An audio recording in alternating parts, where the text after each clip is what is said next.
This video contains sensitive content about domestic abuse, death and suicidal ideation. If you need any support after watching, we'll be sharing support services available.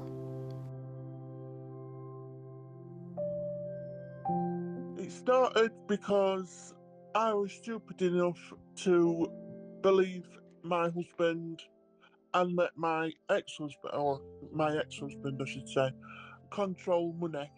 And it spiralled out of control. I'd say up to now, it's probably around about, well, at one point, it probably would have been around about 30,000, but that's unbeknown to myself. I wanted to bury my head in the sand, but, because I'd just come out of 35 years of physical and mental abuse, and I have 2 grown-up children, 4 grandchildren, I knew I had to survive. I knew I had to get on with it. But other things got in the way as well. The reason I ended my 35 years of physical and mental abuse was I wanted to be the person I was away from the house, the person I was at work, the happy-go-lucky, jolly person that I was, not the frightened person that was getting on the bus to go home thinking, I've got to go back to this, I've got to go back to that. And so I took choice on this one particular incident and ended it. Said to my daughter, if I phone the police, your dad loses everything. And she said, I'd rather my dad lose everything than lose you. And my son said exactly the same. What happens next time, Mum? It's not the first time he's put you in hospital. It's not, what's the next phone call I get? It's the next phone call from the police to say that, you've paid that price. We're not doing it now. And I stood fast. There were times when I was on the kitchen floor wanting to give up because of the intimidation that I was getting. Both my children said, Mum, give up. It's not good for you. Retract everything. And I thought, no, if I retract it now, I've come this far. If I retract it now, he wins.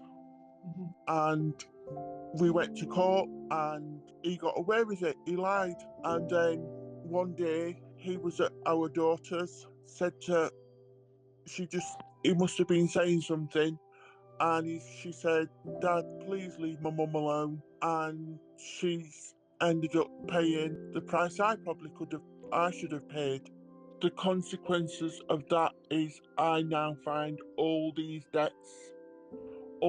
I'm finding all these debts, that he's accumulated in my name. So even though I was suffering with the PTSD and the depression and the anxiety, I'm now suffering as much financially as I was before. Don't get me wrong, I have my difficulties, but I got to a point where I needed to stop burying my head and get these things sorted. Otherwise, even though we are now divorced, I'll never be free of him.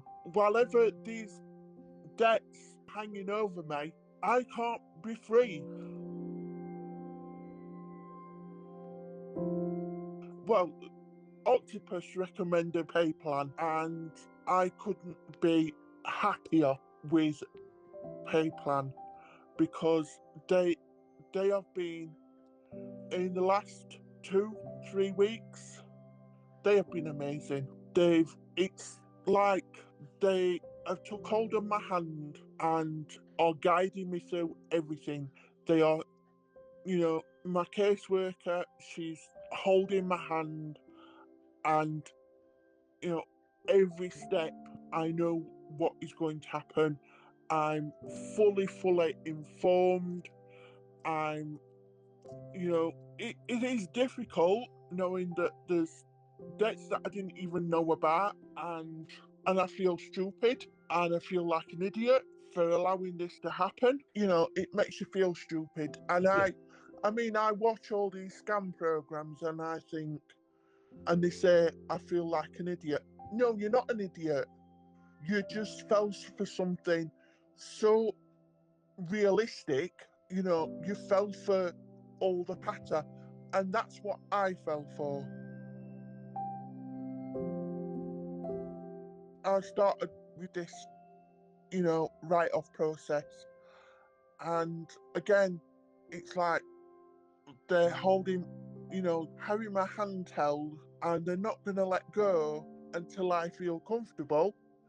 And they're going to do everything they can to help.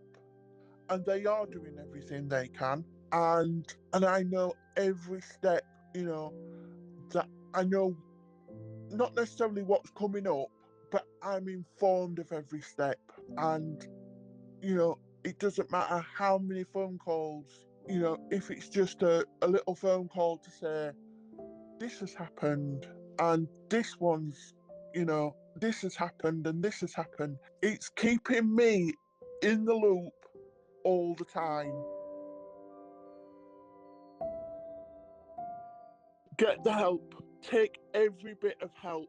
You know, don't bury your head because it won't go away. Take every bit of help that is offered. You know, it's going to be a journey and there's going to be trip ups. But if you've got somebody holding your hand, even if it's virtually or over the phone, you know, I'd rather have that than, you know, being scared of the postman coming to the door, scared of anybody coming to the door and saying, right, we're going to take your stuff away. But get help.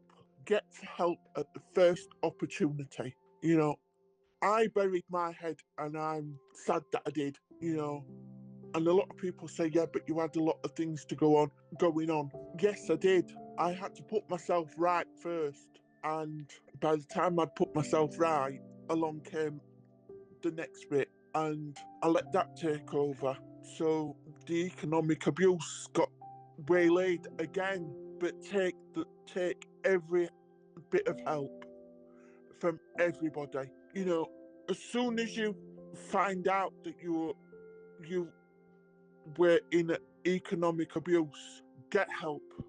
Don't bury your head, because it's not going to go away. It's going to stay there and it's going to linger, and it will give you the anxiety. And the sooner you get it sorted, the better.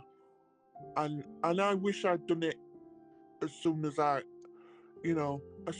could. You know, these companies, they're not monsters. You know, you might think they are, but there's always someone on that phone. And, you know, if you don't get the right answer the first time, keep asking, keep badgering, and they will get to the right person. It will get to the right person. I can't be any more grateful. And as I said to my caseworker this morning, if I ever meet her, she will get the biggest hug ever, because thank you does not go far enough.